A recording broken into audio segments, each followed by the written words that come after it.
Hey guys, this side. Today we are going to create this audio reactive particles inside Touchdesigner using particleGPU. We'll start with importing our audio and then we will combine this channel using math node, and we will add one audio spectrum chop. After that we are going to convert that chop to top, and we will make our pattern of audio spectrum with mirror and with different comping.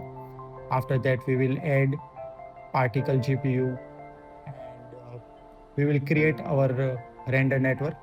Once we are done with that, we are going to use optical flow to give life to this particle, and we will add one more circle which is scaling up and down with the same audio.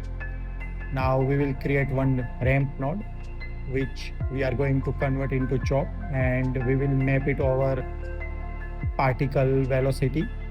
We will then create two more math which can be used for maximum velocity of particle GPU component and overall speed of particle GPU component.